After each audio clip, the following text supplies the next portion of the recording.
안녕하세요. 보내주신 자료를 가지고 깊이 파고드는 시간입니다.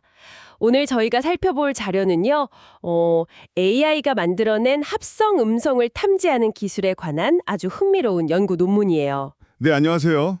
사실 저도 얼마 전에 소셜미디어에서 막 돌아다니는 유명 배우 목소리를 들었는데, 나중에 그게 AI로 만든 가짜였다는 걸 알고 정말 소름이 돋았어요. 정말 감쪽 같았나 보네요. 네, 너무 똑같아서요.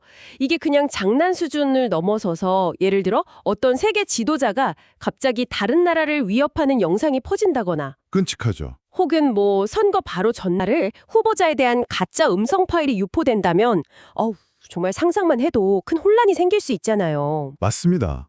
그래서 이런 탐지 기술이 정말 중요해지고 있죠. 그래서 오늘 저희의 목표는 바로 이 자료를 통해서 AI가 만든 목소리랑 실제 사람 목소리를 어떻게 구분할 수 있는지 그 과학적 원리를 한번 깊이 파헤쳐보는 겁니다. 네, 핵심은 우리 귀에는 절대 안 들리는 아주 미세한 음성 지문을 찾아내는 바이스펙트럼 분석이라는 기술이라고 하네요. 네, 맞습니다.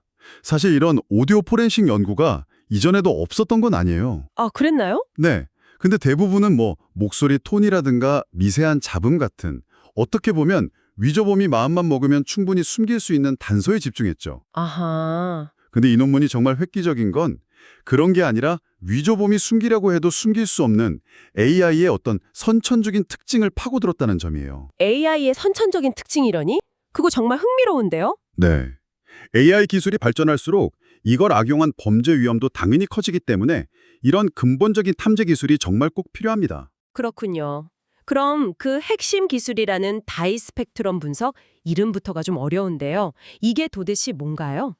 이걸 쉽게 이해하려면 오케스트라를 한번 떠올려 보시면 좋을 것 같아요. 오케스트라요? 네.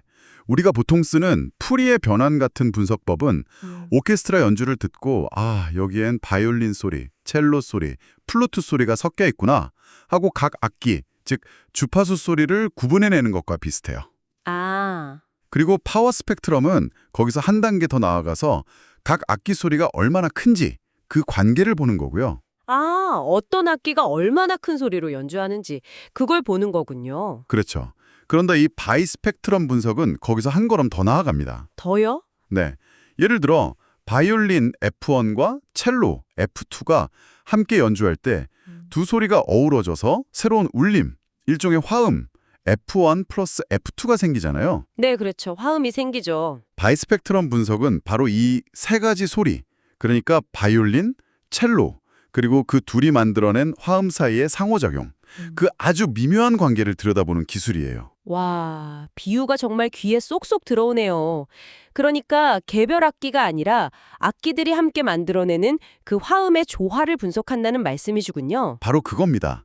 여기서 정말 재미있는 점이 발견돼요. 어떤 점이죠? 사람 목소리는 이 화음의 관계가 아주 자연스럽고 어떻게 보면 약간은 불규칙해요. 살아있는 연주처럼요.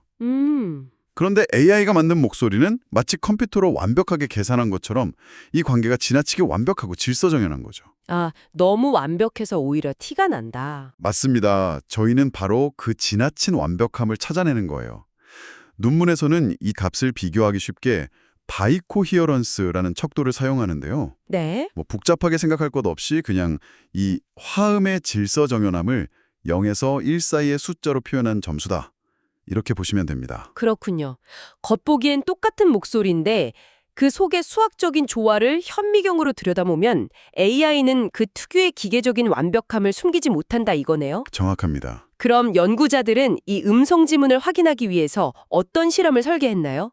인간 대표랑 AI 대표들이 제대로 한판 붙었을 것 같은데요. 네, 제대로 된 대결이었어요. 일단 사람 목소리 선수로는 남성 5분, 여성 4분, 총 9명의 팟캐스트 녹음에서 추출한 1104개의 고품질 오디오 샘플을 준비했고요. 네. 그리고 AI 목소리 선수들은 그 팟캐스트 대본을 그대로 받아서 목소리를 생성했어요. 같은 대본으로요? 네, 라인업도 아주 화려합니다. 아마존 폴리, 애플 텍스트 투 스피치, 바이두 딥보이스 같은 빅테크 기업의 대표 선수들은 물론이고요. 쟁쟁하네요. 구글의 자랑인 웨이브넷, 심지어 특정인의 목소리를 그대로 복제할 수 있는 라이어버드라는 기술까지 총출동시켰습니다. 와, 정말 올스타전이네요. 그렇게 데이터를 모아서 각 목소리의 바이코히어런스, 그러니까 그 화음의 질서를 그래프로 그려봤더니 결과가 어땠나요? 논문의 그림 1을 보면 정말 깜짝 놀라실 거예요. 네. 사람 목소리의 그래프는 뭔가 패턴이 좀 흩어져 있고 자연스러운 느낌인데 AI가 만든 목소리들의 그래프는 마치 잘 디자인된 어떤 기하학적 무늬처럼 아주 뚜렷하고 질서정연한 패턴을 보여줘요. 아, 눈으로도 구분이 될 정도로요. 네, 전문가가 아니더라도 한눈에 이건 다르네? 하고 바로 알 수 있을 정도입니다. 특히 주파수 간의 상호작용, 타이밍을 보여주는 위상 그래프에서 그 차이가 아주 극명하게 드러났어요. 그런데 거기서 흥미로운 예외도 있었다면서요? 맞아요. 바로 애플의 합성 음성이었어요. 애플이요? 네, 다른 AI들에 비해서 이런 질서정연한 패턴이 훨씬 덜 뚜렷하게 나타났습니다. 연구팀은 아마도 애플의 기술이 다른 최신 AI들과는 다른 비교적 덜 복잡한 신경망 구조를 사용하기 때문일 수 있다고 추측하더라고요. 아, 다시 말해서 목소리가 상대적으로 좀 덜 자연스러운 대신에 이런 법의학적인 지문도 덜 남기게 된 거군요. 그런 셈이죠. 자, 그럼 이제 미스터리의 핵심으로 한번 들어가 보죠. 범인은 알았는데 범행 동기가 없는 상황이네요. AI가 일부러 나 여기 있어요 하고 이런 지문을 남길 리는 없잖아요. 당연히 없죠. 이건 마치 모든 위조 지폐에 특정 브랜드의 워터마크가 찍혀 나오는 것 같은데 연구팀은 이 현상의 근본적인 원인을 찾았나요? 왜 이런 차이가 생기는 거죠? 연구팀도 바로 그 질문을 파고들었습니다. 그리고 아주 중요한 가설을 세웠죠. 네. 범인은 바로 음성을 합성하는 딥러닝 신경망의 구조 자체에 있다는 거예요. 구조요? 네, 특히 사람의 뇌처럼 멀리 떨어진 데이터들을 서로 연결해서 맥락을 파악하게 해주는 장거리 시간적 연결이라는 복잡한 구조가 이 특이한 지문을 만들어내는 원인일 거라고 추측했습니다. 잠깐만요. 더 똑똑하게 만들려고 넣은 구조가 오히려 문제의 원인일 수 있다고요? 그렇죠. 그리고 이 가설을 증명하기 위해서 정말 기발한 실험을 합니다. 네트워크 클리핑이라는 실험인데요. 네트워크 클리핑. 말 그대로 AI의 뇌 회로 일부를 가위로 잘라내는 거예요. 구글 웨이브넷 모델의 그 복잡한 연결망 일부를 인위적으로 끊어내서 연결성을 줄인 3가지 버전의 조금 덜 똑똑한 웨이브넷을 만들었습니다. 와, AI 뇌수술을 한 거네요? 결과는 어땠나요? 결과는 가설을 완벽하게 증명했어요. 네트워크의 연결성을 줄일수록, 그러니까 AI의 뇌가 단순해질수록 그 질서정연했던 바이코어런스 패턴이 눈에 띄게 약해지면서 점점 사람의 목소리와 비슷해지는 걸 확인했습니다. 잠깐만요. 이거 정말 역설적인데요. 그러니까 AI 목소리를 사람처럼 자연스럽고 맥락에 맞게 만들려고 넣은 바로 그 복잡한 뇌 구조가 네, 오히려 나는 AI입니다라고 광고하는 지문을 남긴다는 거잖아요. 성능을 높이는 기술이 스스로의 정체를 폭로하는 셈이네요. 정확합니다. 이건 정말 중요한 발견이에요. AI 목소리를 더 현실적으로 만드는 핵심 기술이 역설적으로 탐지가 가능한 법의학적 지문을 남기는 직접적인 원인이라는 걸 보여주니까요. 아, 이건 AI 음성 합성 기술의 거의 근본적인 특징이라서 개발자 입장에서는 이걸 없애려면 목소리의 품질을 떨어뜨려야 하는 그런 딜레마에 빠지게 되는 거죠. 숨기기가 아주 어려운 일종의 아킬레스건인 셈이군요. 바로 그렇습니다. AI의 뇌 구조가 지문을 남긴다는 건 알겠습니다. 그런데 그걸 매번 전문가가 그래프를 들여다보면서 분석할 수는 없잖아요. 그렇죠. 이걸 우리가 스마트폰 앱에서 버튼 하나 딱 누르면 이건 가짜라고 알려주는 것처럼 자동화된 탐지기로 만들 수 있었나요? 당연히 그 단계로 나아갔죠. 연구팀은 각 오디오 샘플의 그 바이코어런스 크기와 위상 그래프에서 통계적인 특징들을 뽑아냈어요. 통계적인 특징이요. 네, 예를 들면 평균값, 분산, 데이터가 한쪽으로 얼마나 치우쳤는지를 보여주는 외도, 얼마나 뾰족한지를 보여주는 첨도 같은 것들이요. 아하. 이렇게 크기에서 4개, 위상에서 4개, 총 8개의 숫자를 추출해서 모든 음성 파일을 8자리 숫자로 이루어진 고유한 통계 지문으로 변환했습니다. 복잡한 그래프를 8개의 숫자로 딱 요약한 거군요. 맞아요. 그리고 이게 정말 신기한데요. 논문의 그림 2를 보면 이 8개 특징 중에 단 2개만 가지고 점을 찍어봤는데 이게 마치 밤하늘의 별자리 같아요. 별자리요? 네. 사람 목소리라는 별들은 전부 오리온 자리처럼 한 곳에 빽빽하게 모여 있어요. 네. 그런데 AI 목소리들은 완전히 다른 곳에 뚝 떨어져서 카시오페이아 자리, 북두칠성처럼 자기들만의 별자리를 만들고 있는 거죠. 구글 별자리, 애플 별자리가 따로 있는 셈이에요. 와, 그냥 눈으로 봐도 소속이 어딘지 바로 알 수 있을 정도네요. 그렇죠. 저렇게 그룹이 딱 나뉘어 있으니까 기계가 학습해서 분류하기는 정말 쉬워지는 거죠. 그렇겠네요. 네. 그래서 연구팀은 이 명확한 분포를 바탕으로 로지스틱 회귀라는 머신러닝 분류기를 학습시켰습니다. 아, 이제 어떤 음성 파일이 주어지면 이 분류기는 그 파일의 팔자리 통계 지문을 분석해서 이건 사람 목소리 별자리에 속하네요. 또는 이건 아마존 AI 별자리에 속합니다. 하고 자동으로 판단해주는 시스템이 완성된 거예요. 그럼 가장 중요한 결과, 이 탐지기가 얼마나 정확하게 진짜와 가짜 별자리를 찾아낼까요? 그 성능이 궁금한데요. 먼저 가장 기본적인 이진 분류, 즉 이게 사람이냐 AI냐를 구분하는 성능은 거의 만점에 가까웠어요. 만점이요? 네. 문문을 보면 AUC라는 성능 지표가 0.99를 기록했는데 1이 만점이니까 거의 완벽하게 구분해낸 거죠. 와, 0.99. 더 인상적인 건 내구성 테스트 결과예요.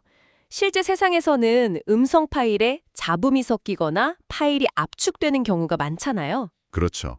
현실적인 문제죠. 그래서 연구팀이 일부러 음성에 잡음을 추가하고 파일을 저음질로 재압축해서 테스트했는데도 탐지 성능이 거의 떨어지지 않았어요. AUC 값이 0.89, 0.99로 매우 높게 유지됐죠. 네. 그게 정말 중요한 부분입니다. 실험실에서만 통하는 기술이 아니라 실제 우리가 마주칠 상황에서도 효과적으로 작동할 수 있다는 걸 의미하니까요. 맞아요. 그리고 여기서 한 발 더 나아가서요.